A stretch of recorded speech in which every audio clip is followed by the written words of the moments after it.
Matius. Ketika mendengar bahwa Yohanes Pembaptis telah ditangkap, Yesus menyingkir ke Galilea.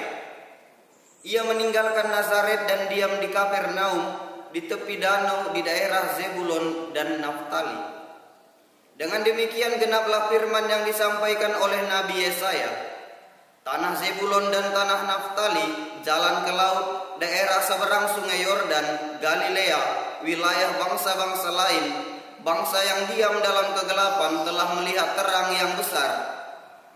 Dan bagi mereka yang diam di negeri yang dinaungi maut telah terbit terang. Sejak waktu itu Yesus memberitakan, bertobatlah sebab kerajaan Allah sudah dekat. Ketika Yesus sedang berjalan menyusur danau Galilea, ia melihat dua orang bersaudara, yaitu Simon yang disebut Petrus dan Andreas saudaranya. Mereka sedang menebarkan jala di danau sebab mereka penjala ikan. Yesus berkata kepada mereka, "Mari ikutlah aku, dan kamu akan kujadikan penjala manusia." Mereka pun segera meninggalkan jalannya dan mengikuti Yesus. Setelah pergi dari sana, Yesus melihat pula dua orang bersaudara, yaitu Yakobus anak Zebedeus dan Yohanes saudaranya, bersama ayah mereka Zebedeus. Mereka sedang membereskan jala di dalam perahu. Yesus memanggil mereka, dan mereka segera meninggalkan perahu serta ayahnya, lalu mengikuti Yesus. Yesus pun berkeliling di seluruh Galilea. Ia mengajar dalam rumah-rumah ibadat dan memberitakan Injil Kerajaan Allah, serta melenyapkan segala penyakit dan kelemahan di antara bangsa itu. Demikianlah sabda Tuhan. Terpujilah Kristus. Pace ebene. Bapak, Ibu, saudara-saudari yang terkasih dalam Tuhan kita Yesus Kristus, selamat hari Minggu bagi kita semua. Pada hari ini kita memasuki minggu biasa ketiga tahun A yang pertama. Tema pokok dari bacaan Injil yang baru saja kita dengar ialah persatuan sebagai ciri cinta kasih Allah yang nyata. Persatuan yang dimaksud ialah sepatos dengan Allah, dengan menyatukan diri, pemikiran, kehendak, perasaan, dan rancangan dengan Tuhan Allah sendiri. Melalui bacaan Injil yang baru saja kita dengar, dikisahkan bahwa pada saat Yesus menyusur danau Galilea, ia memilih dan memanggil murid-murid pertama, yaitu Simon Petrus, Andreas, Yakobus, dan Yohanes. Kata Yesus kepada mereka, "Mari ikutlah aku, dan kamu akan kujadikan penjala manusia." Mereka yang dipanggil Yesus pun mengikutinya. Kemudian Yesus berkeliling di seluruh Galilea sambil mengajar di rumah-rumah ibadat, melenyapkan penyakit dan kelemahan di antara bangsa itu. Sejak saat itu tersiarlah kabar tentang Dia, hingga banyak orang dari berbagai daerah berbondong-bondong mencari Dia dan mengikutinya.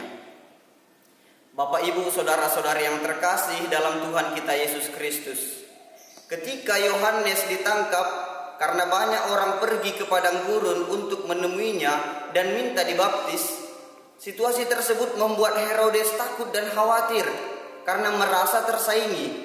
Kemudian dia menangkap Yohanes Pembaptis. Ditambah lagi, Yohanes Pembaptis pernah mengkritik tindakan moral Herodes secara terang-terangan. Jika Yesus tetap tinggal di Yerusalem, ia tentu akan mendapat kesulitan yang sama. Maka Yesus memilih untuk menyingkir ke Kapernaum dan kerajaan Allah diwartakan di sana. Kata menyingkir di sini merupakan tindakan menjauhi bahaya secara bijaksana. Saudara-saudari yang terkasih, daerah Kapernaum yang sebelumnya dikenal sebagai kediaman bangsa yang hidup dalam kegelapan, kemudian telah melihat terang terbit ketika Tuhan Yesus mewartakan kerajaan Allah di sana.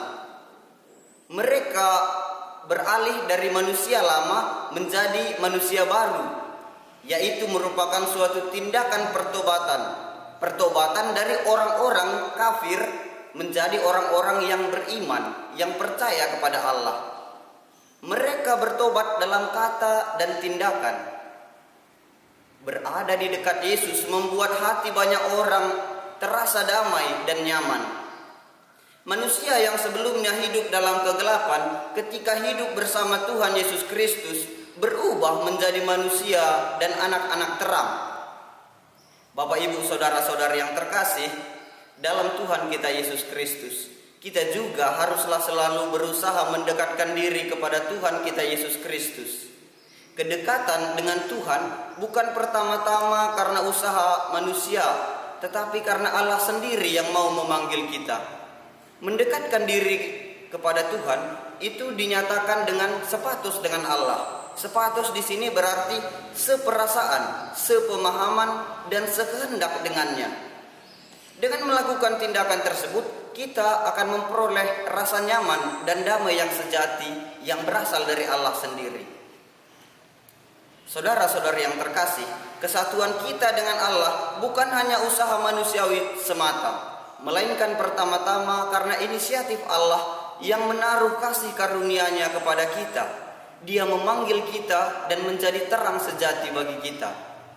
Kesadaran akan rahmat panggilan inilah dan cinta kasih Allah yang memampukan setiap orang memahami arti dan makna sebuah pertobatan. Pertobatan yang sejati akan membawa setiap orang untuk dapat mengalami kerajaan Allah dalam hidupnya, baik di dunia saat ini maupun di dunia yang akan datang di saat kita kembali kepada Sang Pencipta. Semoga, ya semoga, amin. Pace e bene.